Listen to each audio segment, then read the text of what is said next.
the stop in the secondary for Denver. 1st and 10. The fake. Good. Block in there, and down it goes. Caught at the 30. This is the dynamic throw. He's in for 6. Tyreek Hill. Touchdown. What a block. Take into your hands a plan. Your own hands can land your own brand. And damn, I feel like no one takes accountability. They want the credibility, convincingly unwilling to put in the hours it takes to get some power. Don't be fucking sour. Take a cold shower. Scream until you're louder. Work until you're prouder. And all the doubters, they're just your downers. I swear to God they all let me down. I always fought just to wear the crown. I'm off at these fucking clowns who were all taught they deserve an ounce. It's only worth it if you work for it. What is happening, everybody? Welcome to another episode of the Fins Tailgate. Let me know if you guys can hear me in chat. Want to make sure the mic is coming through. I know it looks like it's working on my end, but make sure it's coming through on the YouTube side, please. Let me know in chat. Hit the like button, please, everybody. Daniel, what's going on? Cap, salute. Jamie, what's up, buddy? Hit the like button. Ladies and gentlemen, boys and girls, let me know if the mic is coming through in chat, please. Yeah, it is. I just. Oh, you heard it? Cool. Yeah. Good. Thank you, Jamie, in chat as well. And what's up, everybody? Thank you for being here tonight. We're on a new streaming. Yes, New streaming. yes. It's called the Two Aside Hotline stream. No, this is it has some buggy things. So yeah, maybe we might have to nickname it something like that. No, I like I like this because all of the plug-in graphics that we've been working real hard on are still able to be on a multi-stream. So like when people donate, when people become members, it has cooler celebrations. So like some cool stuff fucking happens. So like if someone donates, I think $10 or something like that, the whole screen shatters. Nice. It'll have cool pop-ups. There's the live chat is on the screen now over here. Yes, that's why I commented Two Aside, because I saw Michael K. Yeah, so there's jumping in. Yeah, there's some other features that are fun, right? So we utilized them. Yeah, and I like the way, even though Ali and I aren't on camera, I like the way it's laid out. It looks a little better how it's it has this all kind of the same. Yeah, it's a little simpler. I mean, it can also, I can move it like that. Oh, that's cool. Other too. layouts. Yeah, there's some other layouts. I might even leave it just like that. I kind of like that better anyhow. Yeah. I like that too. You should be like it. Yeah, it looks nice. You guys stay over there. Yeah, you guys stay on that. Watch out. So hit the like button again, everybody. If you're watching on X or on Twitch or any of the other cool places, journey on over here to YouTube and subscribe over here. Hit the like button. Get the likes up. I mean, you guys are terrible with the likes. It's ridiculous. You'll get like 20 people in and you'll have like 5 likes. It's ridiculous. I can't even believe it. It's only Monday, so people are it's kind of like got a case of the Mondays. He had a really bad streak. What was his name? He played on the Vikings. Kirk Cousins. He had a really, really bad streak on Monday Night Football. He was like 0-9. He was like 0-9 until he won like the next 2. Yeah, well, that's kind of bad and streaky football is Kirk Cousins. That's for sure. The guy is the most hot and cold quarterback of a generation. He's like the flu, if the flu was a person. Yeah, pretty much, right? Kirk Cousins may be that 50-50 quarterback, like you just said, but he is also a lucrative quarterback. That guy has made so much money over his career. It's kind of ridiculous. It's not kind of. It's definitely ridiculous. The amount of money Kirk Cousins has made. Kirk Cousins has more money than small nations for a guy who's never How many playoff games has he won? 1, 2? I don't know. I Or forget. two, something like I'm that. not sure. But you know what Kirk Cousins can deliver when you buy him, apparently? Hope. He Or can the catchphrase, "You like that?" Well, he's definitely getting rich off of opium, let me tell you. Oh, yeah. So let's kind of, last time we spoke, I don't even know. Did we even talk about the Terrell Dotson re-signing? I don't. Like, I I think know we vaguely talked about. We vaguely did. I thought, yeah, because it was overshadowed by the Liam Eichenberg. So we're now picking up off of what signings we've had since last time we've seen everybody. First guy we're going to talk about is Artie Burns. Now, some Floridians might remember Artie Burns as the Hurricane, right? He was selected in the first round in 2016 by the Steelers. I remember him with the Steelers. He got cooked a little bit down. Never lived that first round status, but he is a dog. He's got some, abilities. And after the Steelers, he spent a year with the Bears, which it seems like if you go to the Bears, if you're not a quarterback or like a superstar defensive lineman, nobody knows who you are. You know what I'm saying? Like that's pretty much how it goes. There. Everyone else don't really know. And anyone you learn like their name, they get rid of them. The only other guy I could think of that really held a long career with the Bears that was name recognition and really good was Matt Forte. Man, that guy was amazing. He was good. God bless it. That Matt Forte. No, one of the best safeties ever. He had a bunch of he had a bunch of punt returns, kickoff returns, interceptions for what was his Who name? you talking about? You talking about Devin Hester? Yeah. That he wasn't a safety; he was a wide receiver. But yes, Devin Hester. You're right about that. Hold on, though. Are you sure? I'm positive, buddy. He was a wide receiver. I thought he was. I thought he played in the defense. Nope. I think there's another guy you're thinking of, Tonk, and I can't remember his name, but I think I know who it is. Is he the one that you're talking about for the Bears, right? That played for the Yeah, I Bears? was talking about Devin Hester, though. Oh, Yeah. you were talking about Devin Hester. Okay, well, I thought you meant another player that was a safety that was really good over there. Yeah, Devin Hester. Well, regardless, the bomb. Devin Hester still have. But again, right? But Devin Hester, Hurricane. He again, the Matt Forte. Wow. So listen, as great as Devin Hester was as a special teams guy, he never lived up to a wide receiver status because he was so fast and he was kind of lighter. He would get killed, but he could take the top off the defense, and he was a weapon.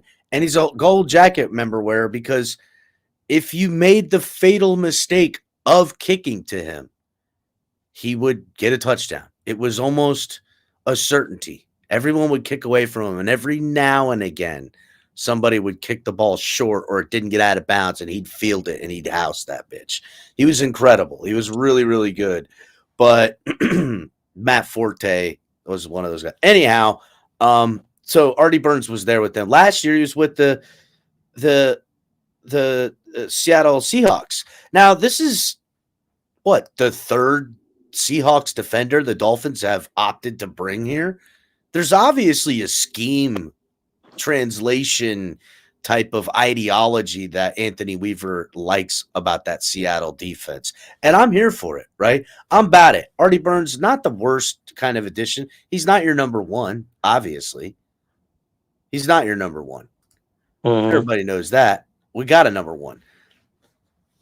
Is he going to be better than Will Fuller was? Or not Will Fuller, Kendall Fuller was last year? I would say if he's healthy all the games, he would win on that fact. And it's probably going to be a 1-year league minimum deal. So you can be all high on him or low on him. If he's ultimately just a rotation guy, I'm cool with it. I'm cool with it because hopefully that means you've worked it out. Now, if he's the guy you want to be the starter and isn't, no good. Well, I'll tell you, that's some confidence I hear from El Cap in regards that if he's healthy, then he could win on that fact.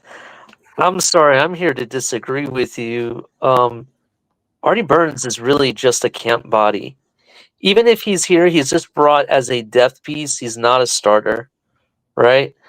Kendall Fuller, even the one or two games that he missed, it wasn't big enough for me to be worried about, to be honest. In fact, I'd bring Kendall Fuller back if you could.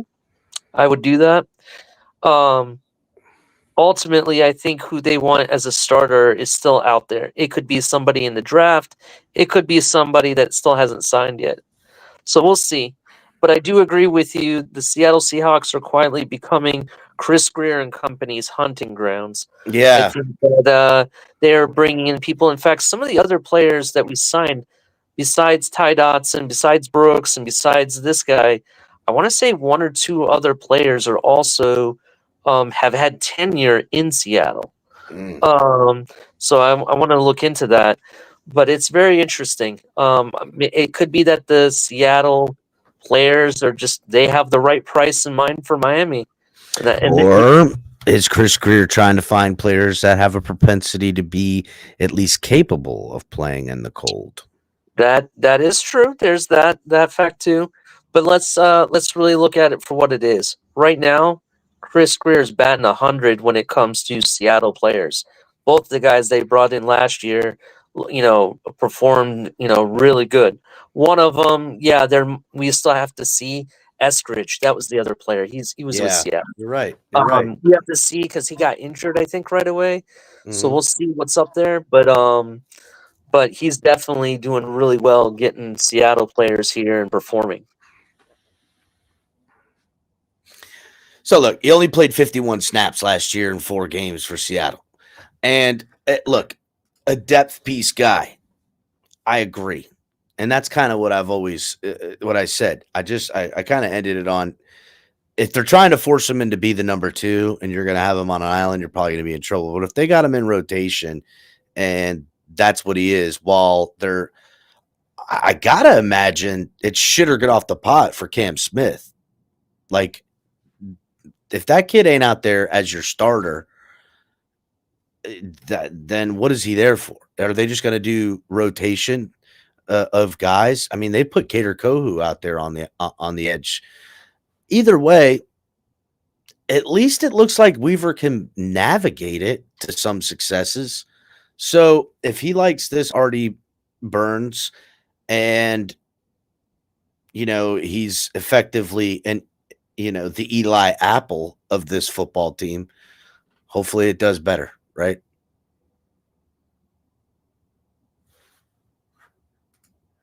Eli Apple 2.0 incoming.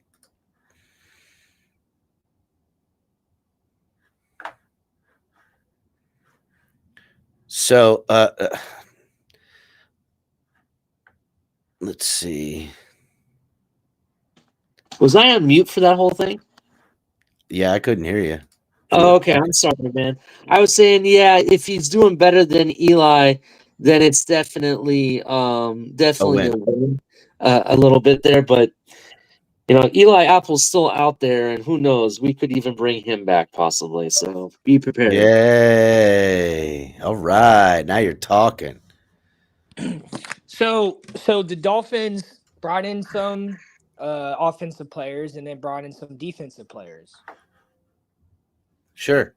And they brought in a tight end that doesn't have the greatest stats, but we didn't know his stats on like blocking and other moves besides catching the ball. And his stats might be low, but what if he was just used to get 1 or 2 yards just to get a first down? Who are you talking about?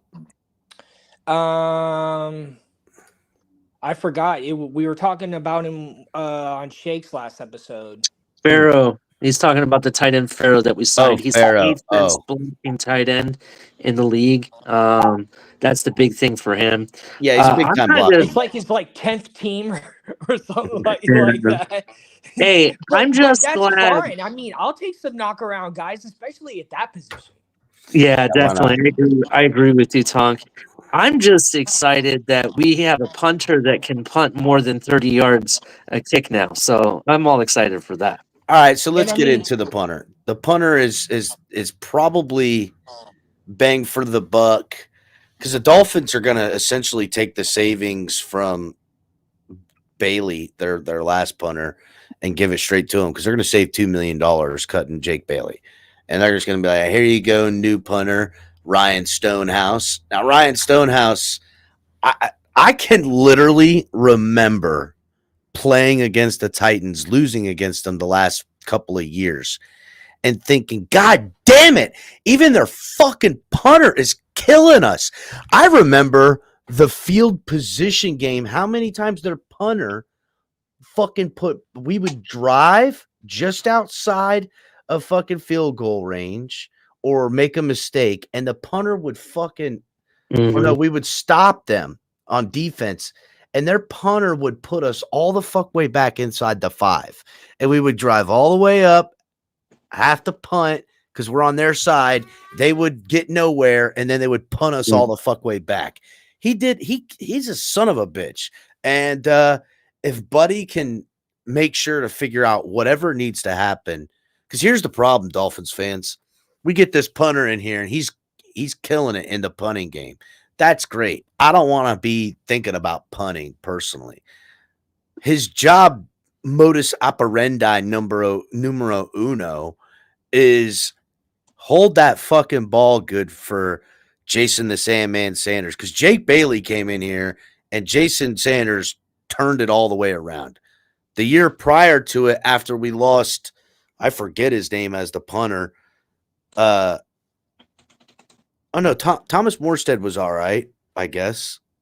But we know that there is a problem with Jason Sanders when he has somebody else holding his kick. So as long as that's good, I don't see.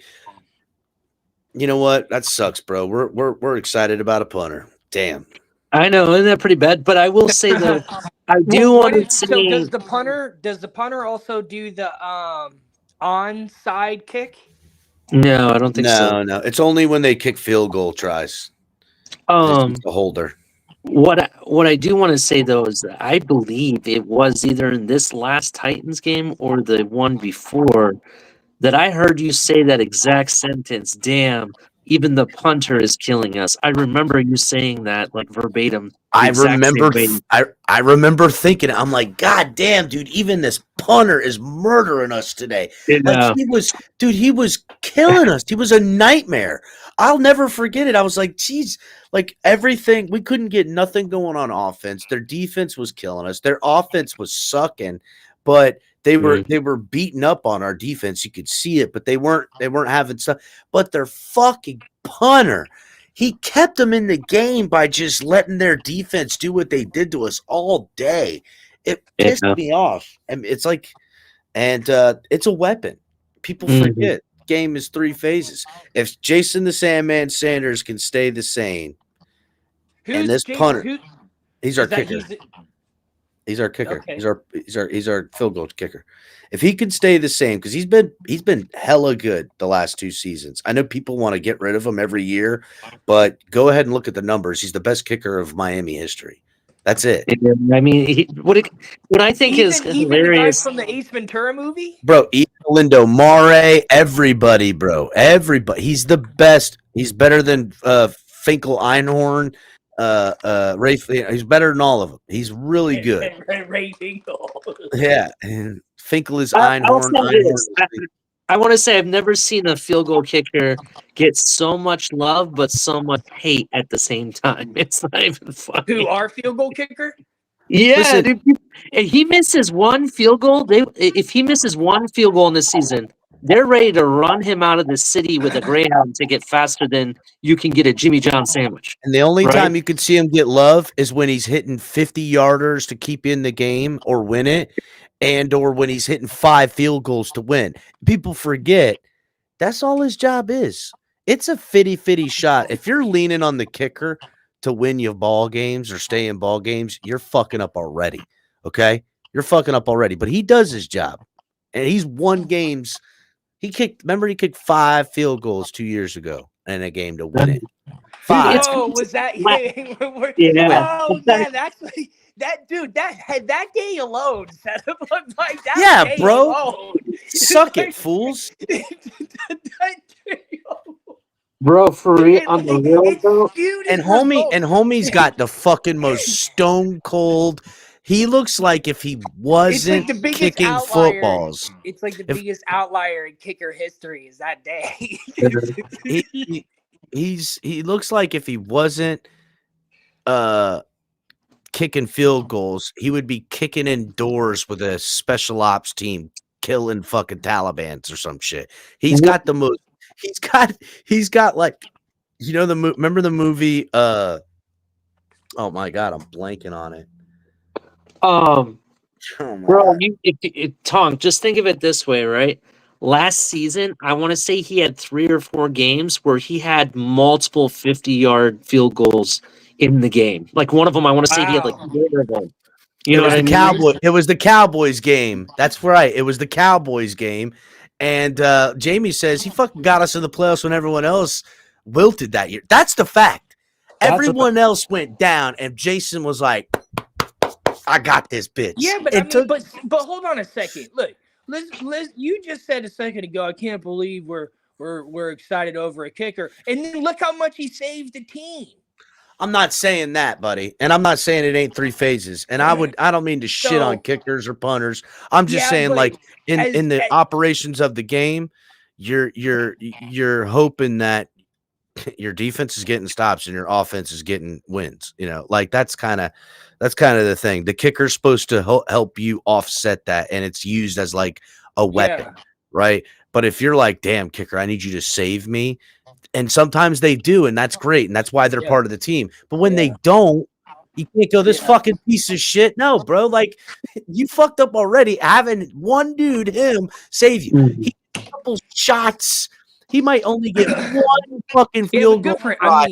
Look, how many times that the field goal kicker comes in for his only field goal try of the game, and it's to have to win or lose that game, and it's like a 45 or longer. And you know how many of them they get? Quite a bit.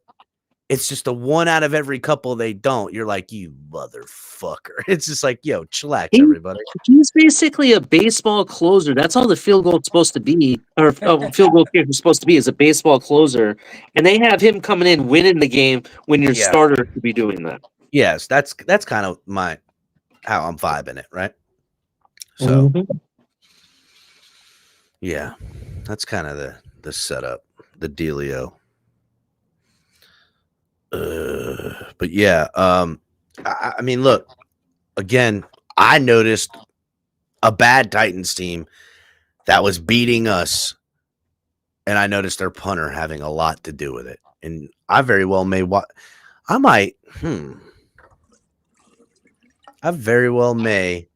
pull that up.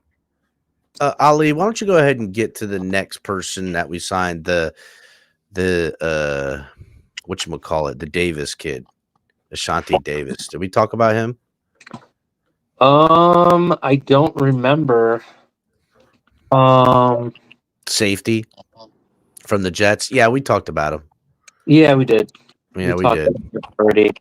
That's one of my favorite positions. Yeah, safety is a good position. Ashanti Davis it's not bad.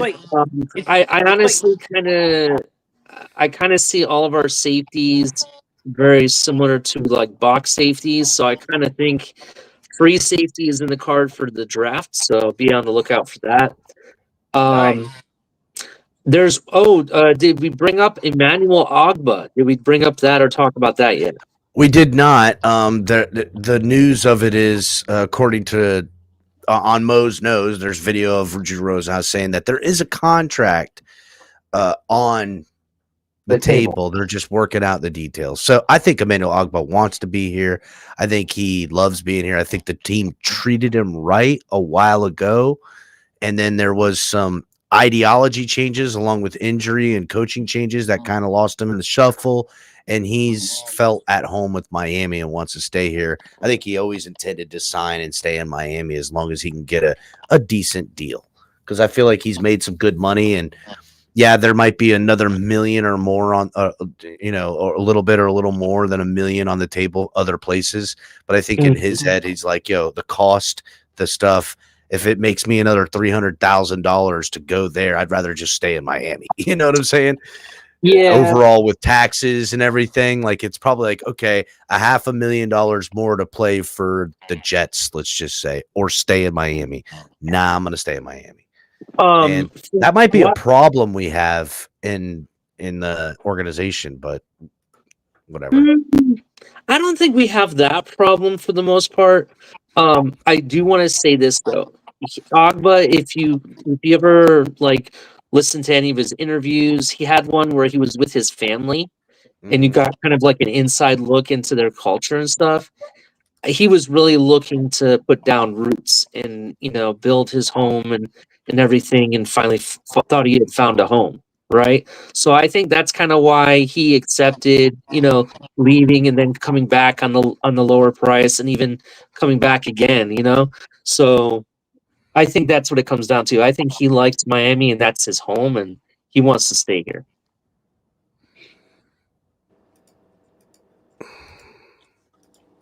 Let's run it.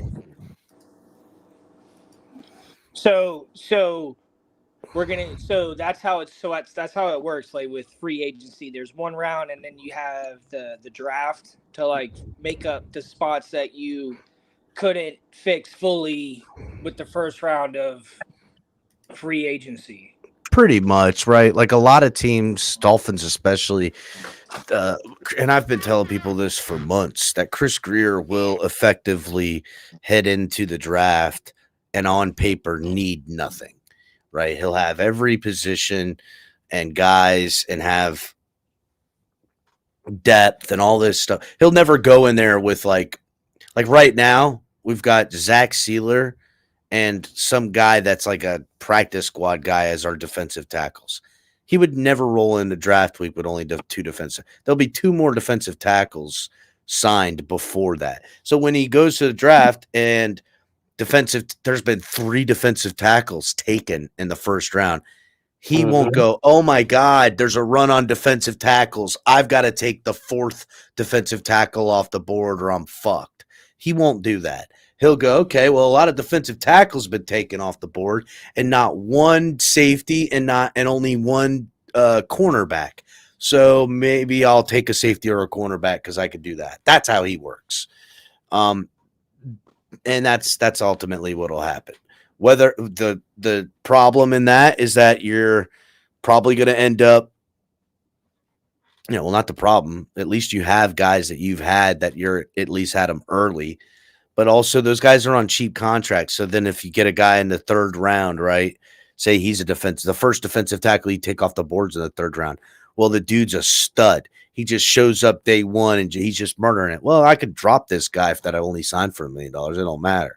Or I can keep these guys and have this 3rd rounder compete and see who wins.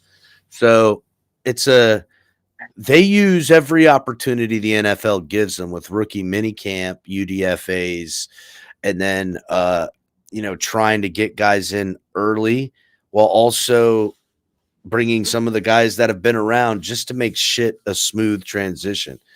It's just how it's done, dog. Yeah, he doesn't try to overreach for players in the draft. If a certain type of really good, valuable player falls to him, that's how he drafts. Chris Greer has said it multiple times. If they have an opportunity to upgrade somewhere, they'll take it. But it's not like they're going to go out of their way to do it. All right. I'm going to bring up this fucking punter for the last time because he played the Dolphins. We need the balloons and stuff to go. our favorite topic. Well, listen, I'm doing it. I don't care. You know what's Because so crazy, right? I just want to bring this up before you bring him up. There's been 3 drafts, I want to say, right? They had one 2 years ago, the one last year, and now this one. And in two out of the 3, we've been talking about punter, and like, oh my god, this punter is great. Because we were talking about Matariza originally, if you remember. I remember. Before Now the he's on the stuff fucking was- Chiefs. Yeah, now he's on the Chiefs and can kick from end to end. So Right? listen, just to give Tonk a whatchamacallit of who Matariza is. So Tonk, I'm gonna put it like this for real quick. Oh, I like that. This kid Matariza, they called him the punt god, right? The dude is crushing like 70-yard punts routinely, like no fucking problem. Came out of San Diego State. Everybody was like, holy shit, this is the greatest punter anyone's ever seen. He was, I want to say he started in like, it doesn't matter. Anyhow, he gets drafted by the Buffalo Bills, which further adds salt to injury because Dolphin fans were really high on him and everything like that. And anywho, it comes out before he ever plays it down while he's like heading there that he's accused of some fucking rape, right? Like of some college chick, him and some friends or some shit. Long story short, he gets charged with it. It ruins his career. They drop him. Turn around like a year later or so, and that girl has been discredited. She made the whole thing up. She essentially was a total skank and was a bitch to do some shit like that and ruin this kid's fucking life damn near. And this isn't the first, second, third, fourth, fifth time this exact story has happened. I remember that one kid. Remember the kid out of Oregon? Mm-hmm. There was a kid out of Oregon. He went viral because his like shit was tucked up underneath his pads, his jersey, and he had like an 8-pack, and he was a fucking monster. The guy was like 6'9", 260 in college as a freshman or a sophomore, and like was getting his first year. He was getting ready to maul people. He was getting draft status just off of a couple of plays. Like they were like, "This is a first round." He got accused of like rape and stuff like that, and went to prison, ruined his whole fucking life, and came out that whole thing was made up. God bless it. This shit's crazy. They made a movie about it. And I want to say the NFL did him right by either making him an honorary draft or something. Yeah, they did. They did something. They did something. I know they did something. Yeah. It was a really sad story, but He went and played for like the got completely exonerated, like completely of it. But now Matariza is with the Chiefs, so he'll be just fine, I'm sure. So, a couple of things on this punter. Again, guys, it's a fucking punter. Relax, everybody. But homie's got great hang time, which is something that I remember. He'll boom this thing and it'll sit up in the air. You can't. He really with his hang time could either hang it up there and you can't get no return, or he'll spot punt it down right on some shit. So watch the hang and Barrios of Pansy. Let's see.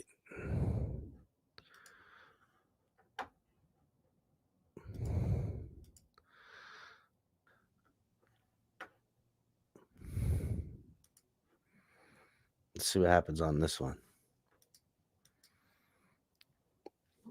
Look, we held him at midfield every time. Ooh, it looks like it got hit. Looks like we blocked that one. We did. Hell yeah. Look at special teams going. I don't remember us blocking one. Do you? Let's see.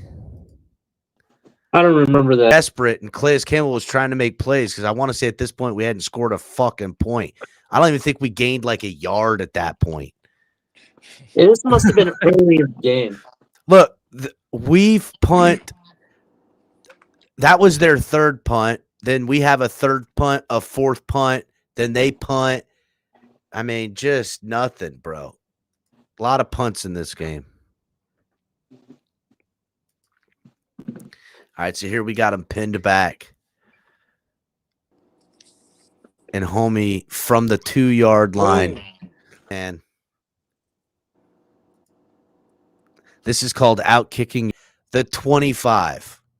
That's pretty far kick, bro. That's pretty good. So There 50, was- 60, I 70, 74 yards. I forgot what season of Tosh Point oh or episode.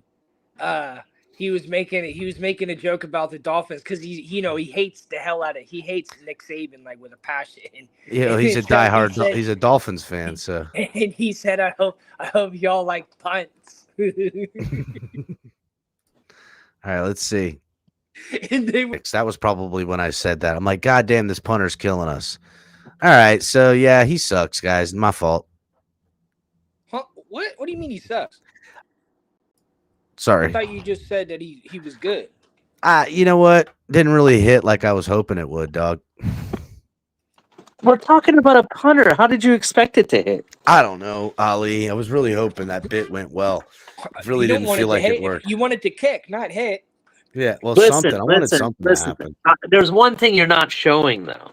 What am I not showing? No, he can kick on average 50 plus yards, right? Which is great Yeah. because our other kicker or punter couldn't kick more than 30 yards if his life depended on It's it. true. Our other punter was terrible. He would have a It was clean terrible. place to kick. He was terrible. This guy actually gives a damn and is willing to put his body on the line. Do you know how many times he saved punts by tackling players? This guy will actually come and run and tackle somebody, right? That's why I'm okay with him. Like, he can kick it at least better than the last guy. But, I like a punter that doesn't mind getting his hands dirty and putting his body on the line. I don't If mind you're that. gonna have a punter with a booming leg, you gotta have burners on the outside because you will out kick your coverage. And if you're the gunner, you gotta Mhm. tackle. You gotta Yeah. tackle good. This is So true. hopefully the Dolphins. Well, I know they will because they always do. Will add a corner in the friggin' in UDFA that's a gunner that can tackle. So, but pretty much, yeah. Ronnie, we signed Artie Burns. We're trying to get a deal worked out with Ogbah, and we signed a punter. So who do you think we should go out? Like, what do you think we should go after first in the draft? How many picks do we have? To me, 10. I would say we have 10 picks right now. So, but In which so they're in how many in each round? there's 7 rounds, and we've got 2 7th rounders, 1 first, 1 second. I don't think we have any thirds. 2 Yes, we fourths. do. We have 1 The third. Yeah, 1/3. I want to say we have 2 fourths and then 2 sevenths. I think Yeah, and something then a like fifth that. and a sixth, and a fifth and a sixth.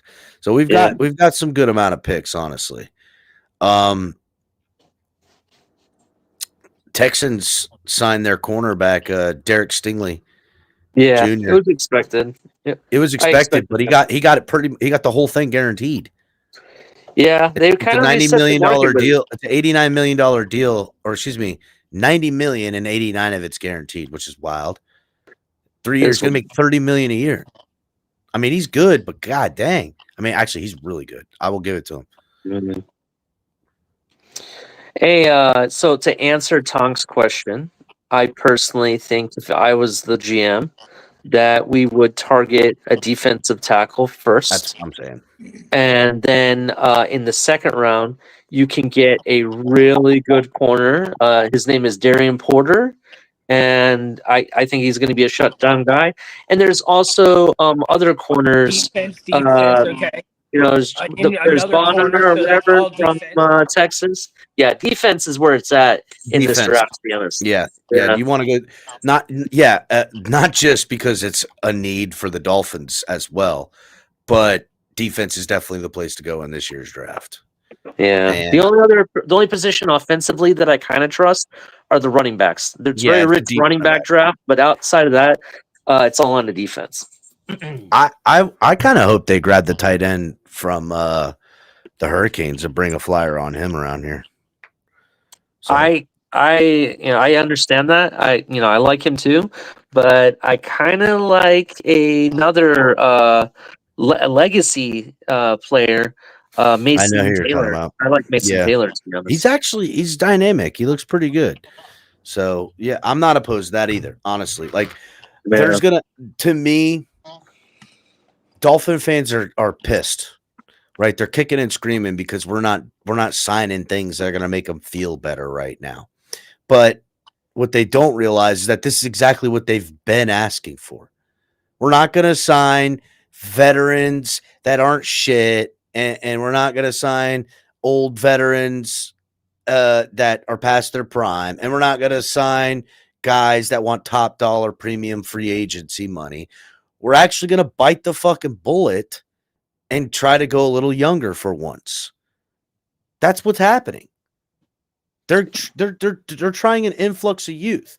And I've got a whole soliloquy on this, and I was thinking about doing a separate video And I of mean, this. and what you and I mean, and kind of what you just alluded to, Ali, bringing in young defensive players to stay there, because maybe and I've even said this a couple times since Ali mentioned it, that with the quarterback that just got signed, like he's building something that works with Tua, but then something that works if we move on from Tua. Well, yeah, I mean that's you can't. To me, it kind of looks like the Dolphins are concentrating on the team for once and not on the quarterback. Yeah, that's what I'm saying. Every year we bitch and complain as a fan base that Chris Greer doesn't address needs properly, right? Well, look at it this way. Every signing that we've made this season has been a need for this team, right? We're actually starting to do something that we should have been doing all along, and people are complaining about it. I don't understand it. Because it's different. I understand it because it's different. And listen, you got people they don't know what the fuck they want more often than not. And when you give them what they want, then they're mad about it. So rather than doing that, do what needs to be fucking done and make the hard decisions. And and usually if it's the hard road traveled, it's the proper road traveled. And that's kind of what the Dolphins have really subscribed to here. So I had a little bit of a thing. I was going to do a small recorded thing, but I'm just going to go ahead and do it right now for the last bit of this show. Is this a prove-it year for Mike McDaniel? Think of these offseason additions that the Miami Dolphins chose thus far in the 2025 season. It's been underwhelming and not so spectacular. We're looking back at the likes of, James Daniels, a guard position we need, fine. But a guy coming off injury. We got Zachariah Wilson coming in here. Their heads are spinning about it. And probably the best value pick, most impactful one, at least day one, that I think is the punter. It's just stupid to even look at it. But when you analyze this in a critical manner, you have to look at it in a lens that, hey, Miami Dolphins are either high on Mike McDaniel and believe in his abilities and that he can get the best out of insert whatever name of player here in his scheme. And what you really got to kind of look at, this is a method the Dolphins have done before. They've already kind of given Mike McDaniels everything he can handle, right? As far as, you need Tyreek Hill. You need this, you need that. But as we just stated, it was kind of building around Tua in this manner. But we do this method that seems to be that they're doing now looks eerily similar to what I've seen not that long ago. Brian Flores. When Brian Flores came here, it was a tear down team, so it was obvious it was being torn down. And they gave him a bunch of and let's see what you can do. Brian Flores was able to prove it in that year that he can get something out of nothing. Mike McDaniel will not have nothing. That is the facts. He won't have nothing. So there is already a stacked, put together team.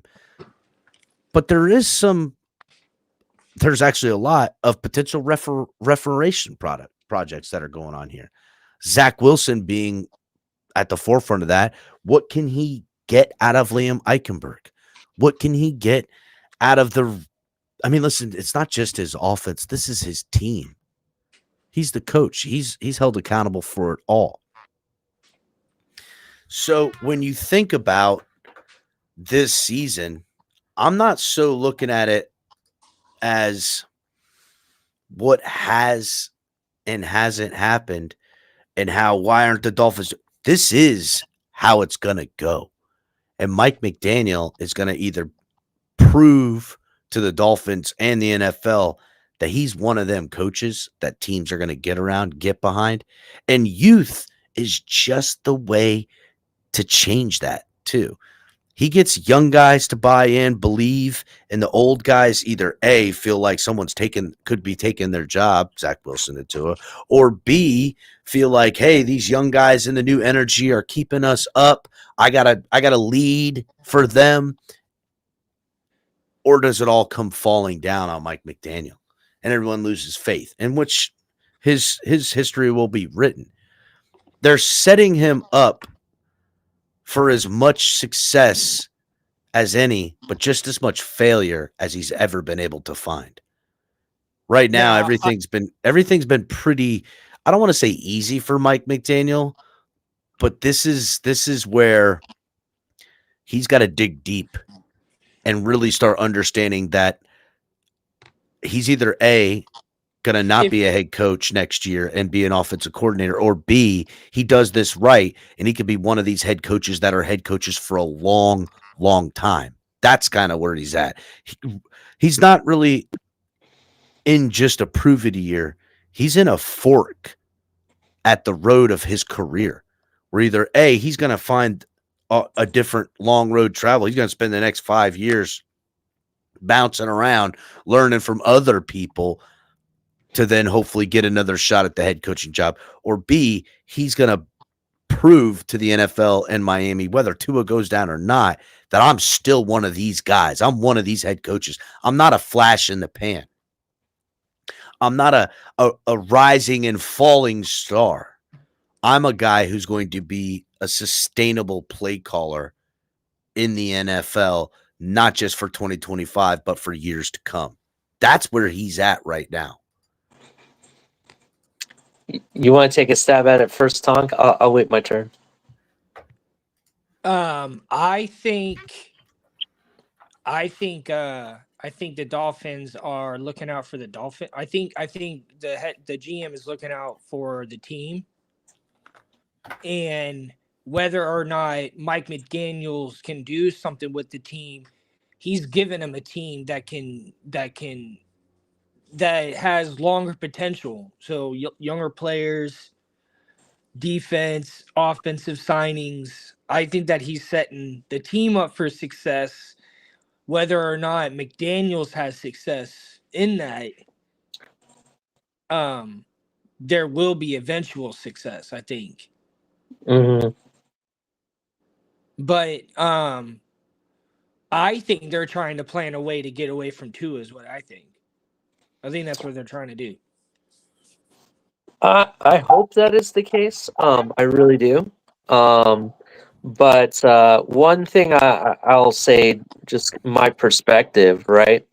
We'll look at our counterparts that people say that we're comparable to, and that's the 49ers, right? The 49ers, I know a lot of people are questioning what they're doing now, but they've been doing this year in and year out, just subtly. It just a little bit more so this year because there's a lot of names, involved. It's called pivoting, right? And every time they pivot, they tend to get better. It's kind of like a snake when it sheds its skin. It refreshes everything. It becomes stronger and whatnot, right? Similar.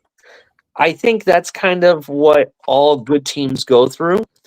And that's kind of what we're seeing. We're pivoting to eventually become better. The question is, who's it for? Is it for Tua? Is it not for Tua?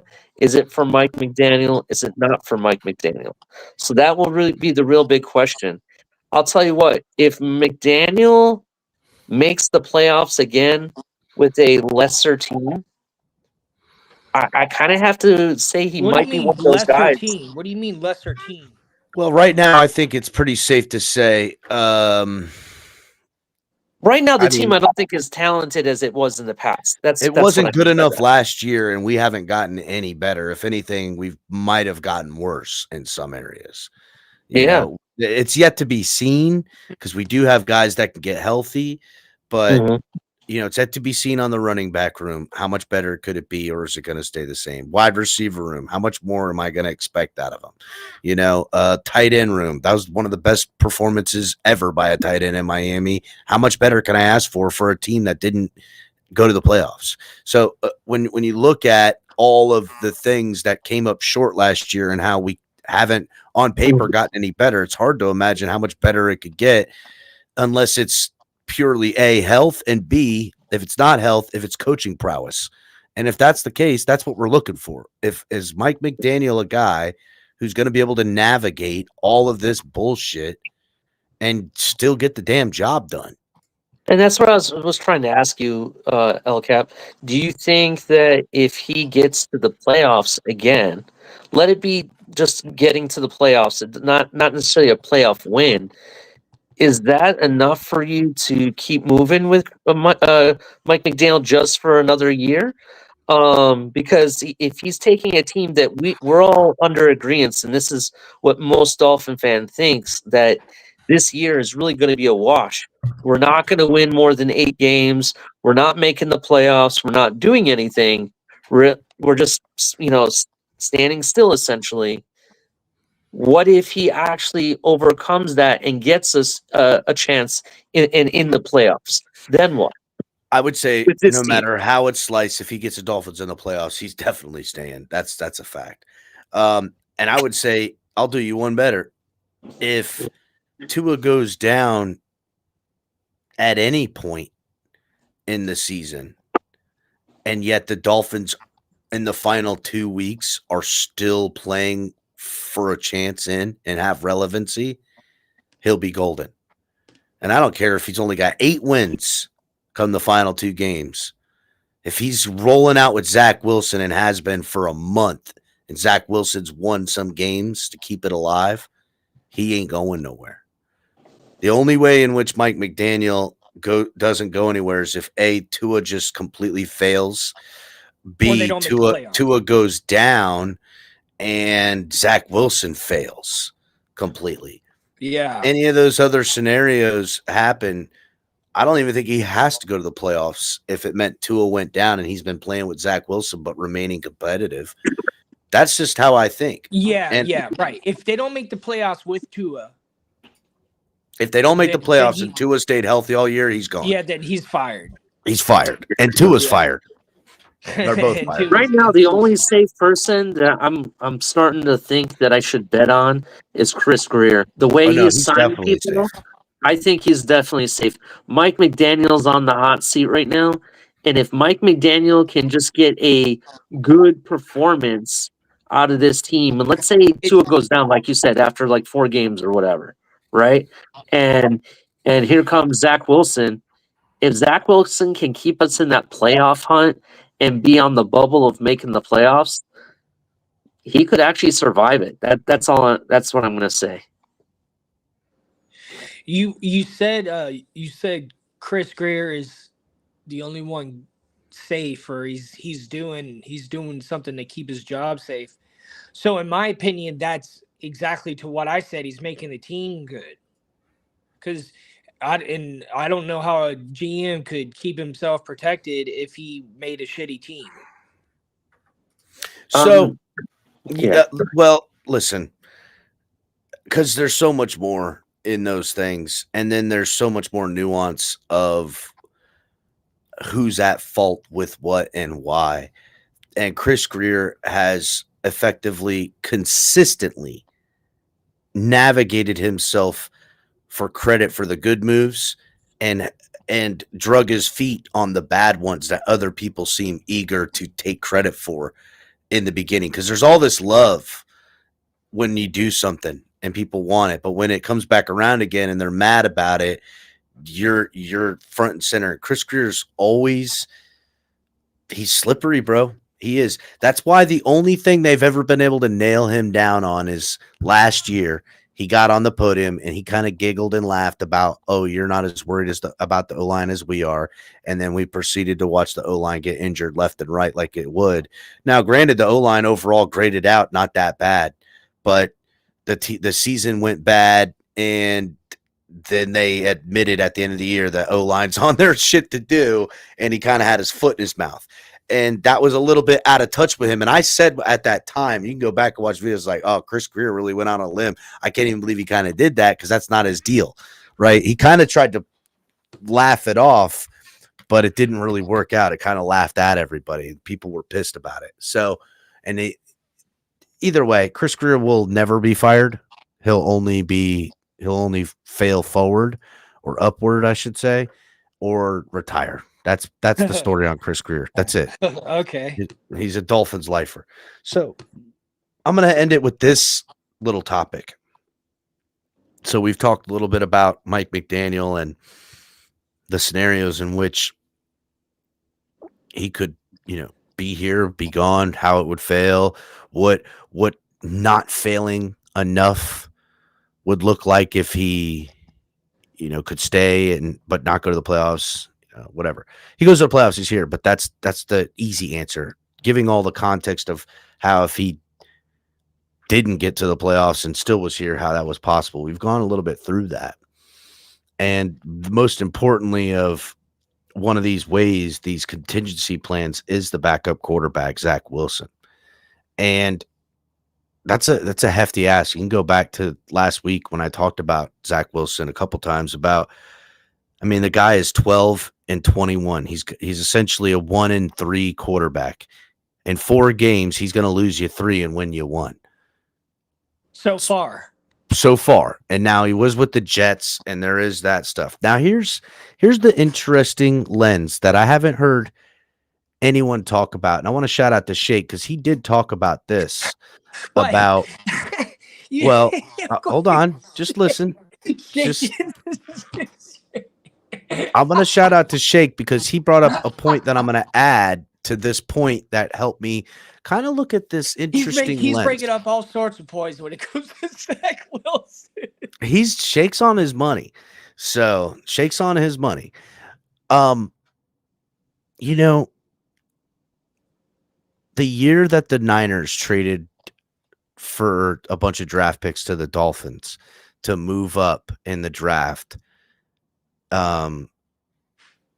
and take Trey Lance,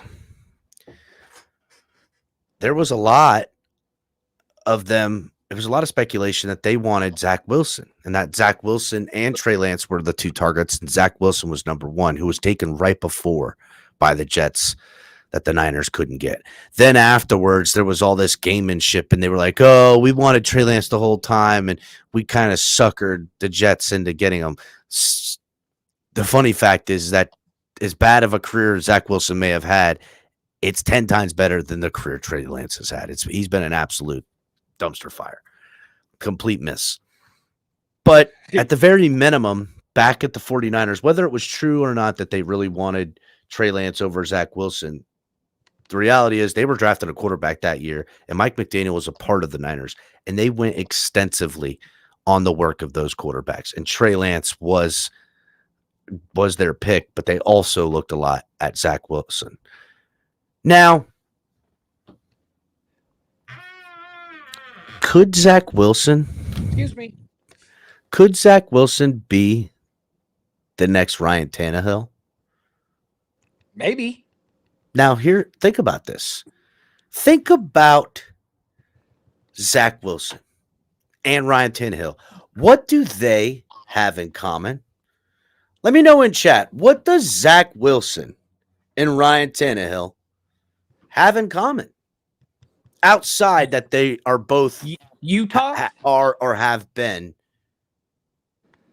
quarterbacks for the Miami Dolphins. Well, I'm gonna let Utah? you guys in. No, Utah. How are they both? What do they both? What does either one have anything to do with Utah? Didn't Zach Wilson go to BYU? Oh, yeah, I guess so. He did go to BYU, but Ryan Tannehill went to Texas A&M. Yeah. Oh, okay. Yeah, but I don't know. They could be. They both play quarterback. That's true. They both play quarterback. Both have horrible pocket presence.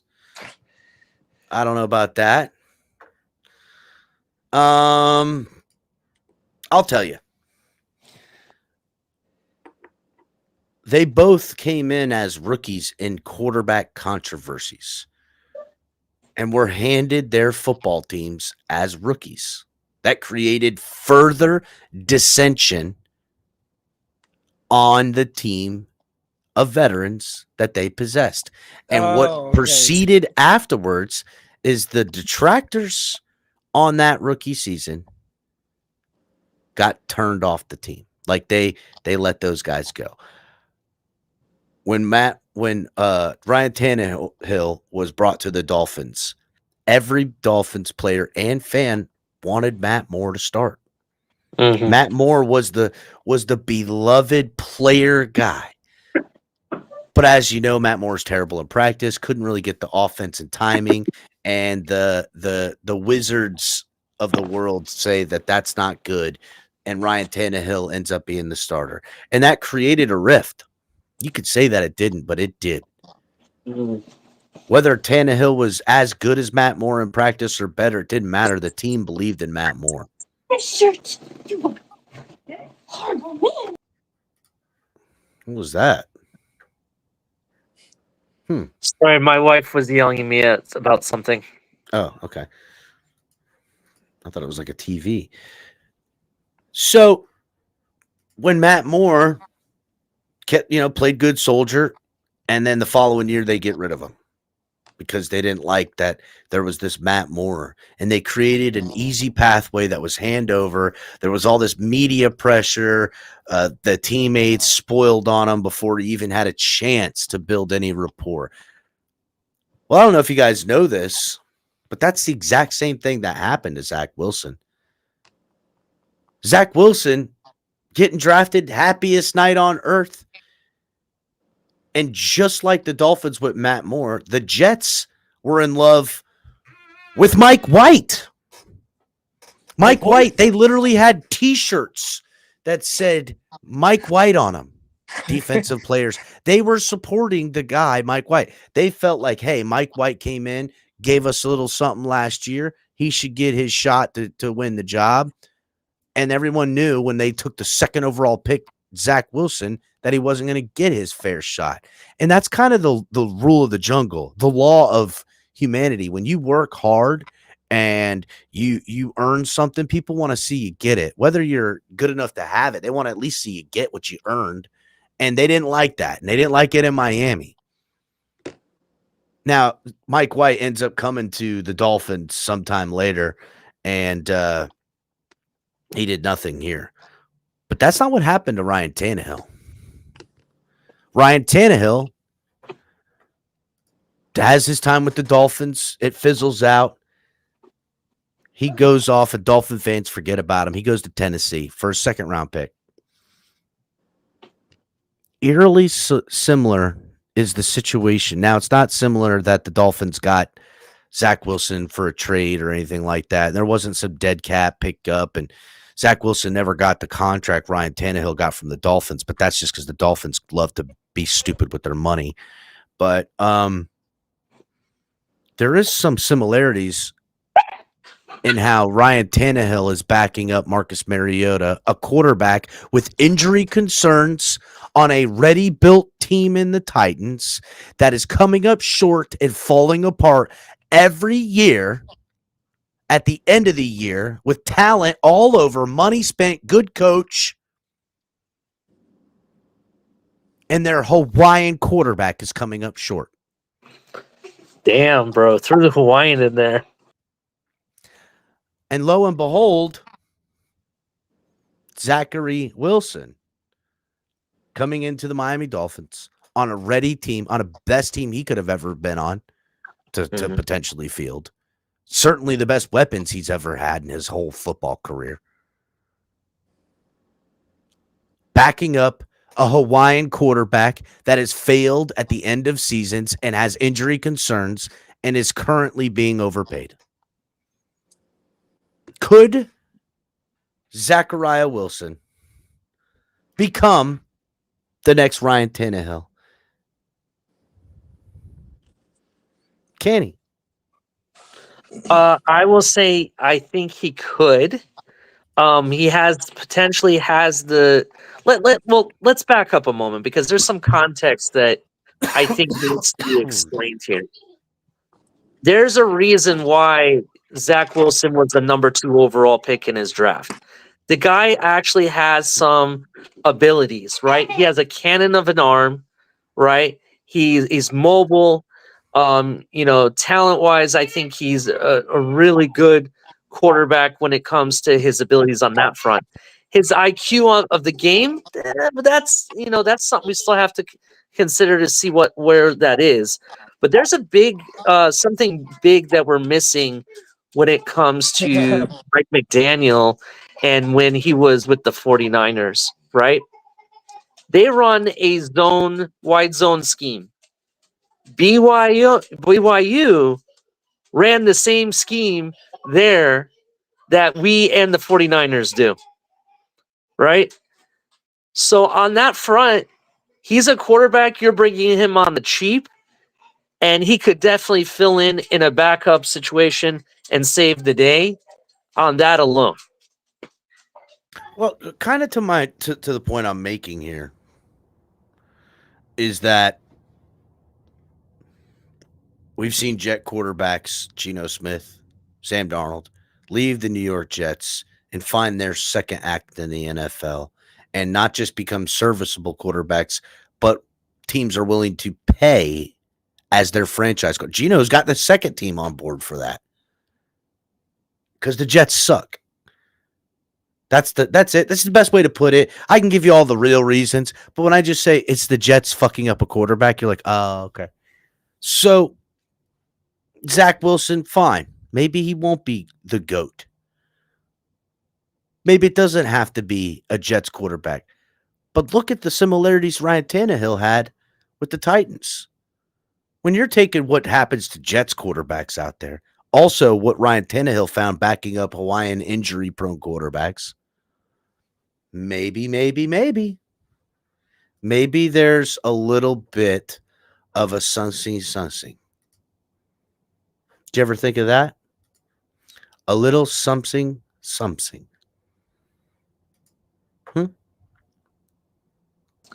Only time will tell, sir. Only time will tell. I don't know. Dolphin Don, you're saying he's Hawaiian. He was born in Utah. He was born in Draper, Utah. He went to Comer Cannon High School, which is in Utah. And he went to BYU. He was committed to Boise and then said, now I'm going to BYU. He spent his whole life in Utah.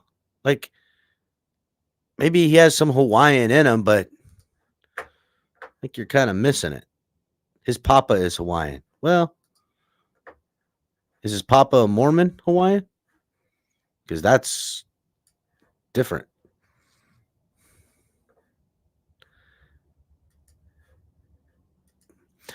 I'm just saying, there is most certainly different ways to look at this. Different ways to perceive it. And we're just going to sit here and waste time and shoot the shit on a couple of shows until the draft. There'll be some more signings. We'll be back in here. We'll be down the yonder. It'll be fun. So real quick, Zach Wilson, it says he's a Polynesian. Mm-hmm. So he's a Polynesian. I don't know if that's Hawaiian. That is Hawaiian. Okay. Yeah, I can see Hawaiian. it. Yeah. I didn't know that. I read that, yeah. But it's, sure.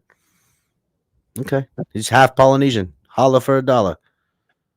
Shake, your money maker. Hit the like button.